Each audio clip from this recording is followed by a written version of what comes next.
নমস্কার সকলকে উৎপলস এডুয়ার্ড চ্যানেলে স্বাগত। আজকের ভিডিওতে আমরা আলোচনা করব যারা এরপর মাধ্যমিক পরীক্ষা দেবে অর্থাৎ 2026 সালে যারা মাধ্যমিক পরীক্ষা দেবে তাদের ফাইনাল এবং টেস্ট পরীক্ষাতে নোটিশ রাইটিং খুবই ইম্পর্টেন্ট তোমরা জানো। আজকের ভিডিওতে আমরা ডিবেট কন্টেস্ট বা ডিবেট কম্পিটিশন এই বিষয় নিয়ে কিভাবে নোটিশ লিখতে হবে তা নিয়ে ডিটেলস আলোচনা করব। তাই তোমরা ভিডিওটা স্কিপ না করে অবশ্যই প্রথম থেকে শেষ পর্যন্ত দেখবে। আর যারা চ্যানেলটা প্রথম দেখছো বা এখনও সাবস্ক্রাইব করোনি অবশ্যই সাবস্ক্রাইব করে পাশে থাকা বেল বাটনটা প্রেস করবে, যাতে পরের ভিডিওটা আপলোড করার সাথে সাথে তোমাদের কাছে নোটিফিকেশনটা পৌঁছে যায়। তাহলে আমাদের প্রশ্নতে বলা থাকবে যে suppose you are the cultural secretary of your school বা you are the school captain, তোমার পদটা কিন্তু কোশ্চেনেতে মেনশন করা থাকবে। যে মনে করো তুমি তোমার স্কুলের কালচারাল কমিটির সেক্রেটারি, তোমার স্কুলে একটা ডিবেট কন্টেস্ট বিতর্ক প্রতিযোগিতা হবে, সেটা জানিয়ে স্টুডেন্টদের একটা নোটিশ দাও। দেখো আমি তোমাদের সুবিধার জন্য নোটিশটা লিখেছি, একটু ভালো করে দেখে নাও।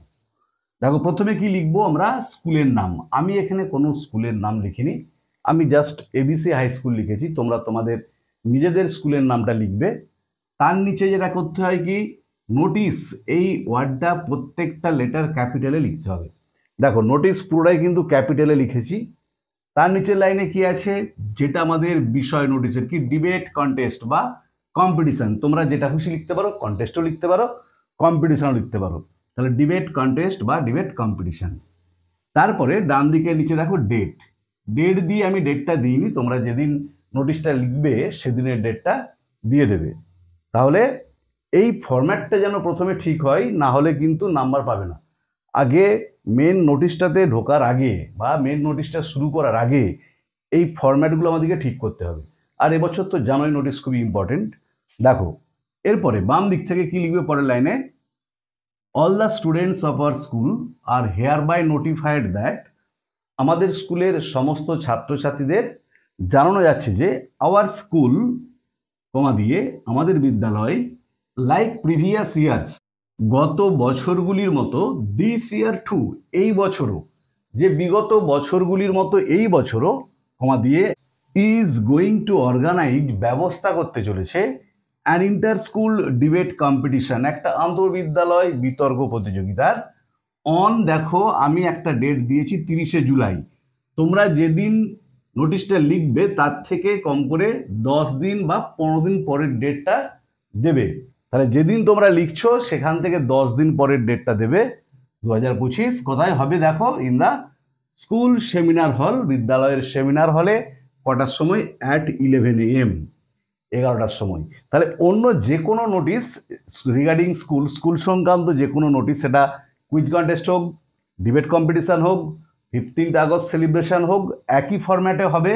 শুধু বিষয়টা চেঞ্জ হবে, যে ইন্টার স্কুল ডিবেট কম্পিটিশনের জায়গায় ইন্টার স্কুল কুইজ কন্টেস্ট বা অ্যান এডুকেশনাল এক্সকারশন বা going to organise a replantation programme দিয়ে ডেটটা যেমন দিবে, তোমরা যেদিন লিখছো সেদিন থেকে 10-15 দিন পরের ডেট দেবে।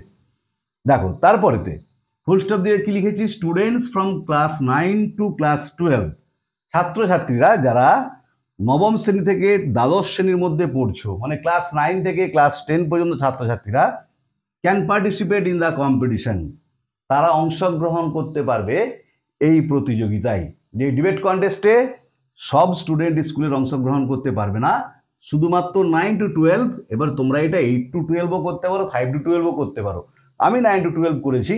ফুল স্টপ দিয়ে দেখো, the motion of the debate, বিতর্কের বিষয়টা, ইজ মোবাইল, হচ্ছে mobile, A blessing of science, বিজ্ঞানের একটা আশীর্বাদ। এটা হচ্ছে বিতর্কের বিষয়। তার মানে কিছুজন ছাত্রছাত্রী ওর পক্ষে বলবে যে হ্যাঁ মোবাইল সত্যিই বিজ্ঞানের আশীর্বাদ, আর ডিবেট মানে বিতর্ক মানে কিছুজন আবার বিরুদ্ধ মত দেবে, কিছুজন বিপক্ষে বলবে যে না মোবাইল কিন্তু বিজ্ঞানের আশীর্বাদ নয়, আমাদের কি কি ক্ষতি করে সেটা দেখাতে হবে, আর কিছুজন কি কি উপকার করে সেটা দেখাবে। ফুল স্টপ দিয়ে, দ্য বেস্ট 3 পার্টিসিপেন্ট, সব থেকে ভালো 3 জন অংশগ্রহণকারীকে, উইল বি অ্যাওয়ার্ডেড, পুরস্কৃত করা হবে, ফ্রম অল, সকলের মধ্যে থেকে। যে যতজন অংশগ্রহণ করবে 30, 40, 50 যা হবে, তার মধ্যে থেকে বেস্ট 3 পার্টিসিপেন্টসকে, সব থেকে ভালো 3 জন অংশগ্রহণকারীকে পুরস্কৃত করা হবে। Full stop. An eminent panel of জাজেস, একদল বিখ্যাত বিচারক মণ্ডলী, উইল বি প্রেজেন্ট, উপস্থিত থাকবেন, টু ডিসাইড দ্য উইনার্স, যারা বিজেতা সেটাকে নির্ধারণ করার জন্য যে কে ফার্স্ট হলো, কে সেকেন্ড হলো বা কে থার্ড হলো, এটা নির্ধারণের জন্য প্রথিতযশা বা খুবই বিখ্যাত স্বনামধন্য একদল বিচারক মণ্ডলী উপস্থিত থাকবেন। ফুল স্টপ দিয়ে দেখো দোজ তারা হু আর উইলিং টু পার্টিসিপেট, যারা ইচ্ছুক অংশগ্রহণ করতে ইন দ্য কন্টেস্ট, এই বিতর্ক প্রতিযোগিতায়, কমা দিয়েছি, আর আক্স তাদের বলা হচ্ছে টু এনলিস্ট দেয়ার নেমস, তাদের নামগুলোকে নথিভুক্ত করতে বা তালিকাভুক্ত করতে to their respective class teacher, তাদের নিজ নিজ শ্রেণী শিক্ষকের কাছে পজিটিভলি অবশ্যই বাই 20th জুলাই 2025, 2025 সালের 27শে জুলাইয়ের মধ্যে। দেখো আমি এখানে কেন 27শে জুলাই ডেটটা দিয়েছি, এখানে ডেট দিয়েছিলাম 30শে জুলাই, মানে যেদিন কম্পিটিশনটা হবে তার থেকে 2-3 দিন আগে। তাহলে তুমি যদি ধরো ডিসেম্বরের 12 তারিখে নোটিশটা লেখো, তাহলে এটা তখন কত ডেট দেবে, ডিসেম্বরের 24 কি 26 কি 28 তারিখ ডেট দেবে, তখন এখানে ডেটটা কত হবে, ডিসেম্বরের যদি 24 ডেট দাও, এটা হচ্ছে ডিসেম্বরের 20 থেকে 21 তারিখের মধ্যে ডেট দেবে। যদি ডিসেম্বরের 28 ডেট দাও, তখন এটা ডিসেম্বরের 26 তারিখ ডেট দেবে। মানে যেদিন কম্পিটিশনটা হবে তার 2-1 দিন আগের মধ্যে নাম নথিভুক্ত করতে হবে, আর যেদিন তুমি নোটিশটা লিখছো তার থেকে কম করে 10-15 দিন পরে যেন কম্পিটিশনটা হয়। দেখো বোর্ডটাতে পুরোটা ধরেনি, আমি বাকি অংশটা আবার লিখছি, তার আগে যতটা লিখেছি আরেকবারটি বলে দিচ্ছি, কোথায় কমা ফুল স্টপ হবে একটু ভালো করে দেখে নাও।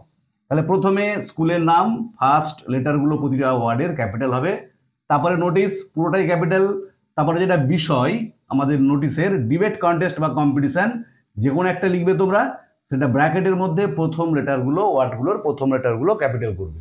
বাম দিক থেকে দেখো all the students of our school are hereby notified that our school comma like previous years this year too comma is going to, এটা কিন্তু এমনি ব্ল্যাঙ্ক জায়গা, এটা কিছু নেই, is going to organise an inter school debate competition on 30th July 2025, ডেটটা কিন্তু ভালো করে খেয়াল করবে, তোমরা যেদিন লিখবে তারপর থেকে 10-12 দিন পরে date, in the school seminar hall at 11 AM। এরপর এটা 11 AM ও করতে পারো, আবার 2 PM ও করতে পারো, যে টিফিনের পরে সেটাও করতে পারো। ফুল স্টপ দিয়েছি। Students from class 9 to class 12, এবারে তোমরা এটা ক্লাস 5 টু ক্লাস 12 ও করতে পারো, can participate in the competition, full stop. The motion of the debate is single inverted comma মধ্যে লিখেছি, দেখো যেটা বিষয় mobile comma a blessing of science, inverted comma শেষ করে full stop. The best 3 participants will be awarded from all, full stop. An eminent panel of জাজেস will be present to decide the winners, full stop. Those comma who are willing to participate in the contest, our comma, are asked to enlist their names to their respective class teacher positively by 27th July 2025, full stop.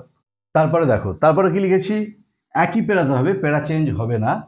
The participants অংশগ্রহণকারীরা will also need to mention, যে অংশগ্রহণকারীদের উল্লেখ করে দিতে হবে clearly পরিষ্কারভাবে whether they would like to speak, তারা বক্তব্যটা রাখবে কিনা, বলবে কিনা, for or against the motion, বিষয়ের পক্ষে বা বিপক্ষে। আমি তোমাদের আগেই বলছিলাম যে বিতর্ক সভা মানে কয়েকজন তার পক্ষে বলবে যে হ্যাঁ মোবাইল ফোনটা সত্যিই সায়েন্সের একটা আশীর্বাদ, বিজ্ঞানের আশীর্বাদ, কয়েকজন বিপক্ষে বলবে। তাহলে স্টুডেন্টদিকে নাম লেখানোর সময়ই মেনশন করে দিতে হবে সে ফর বলবে না এগেনস্ট বলবে, পক্ষে বলবে না বিপক্ষে বলবে।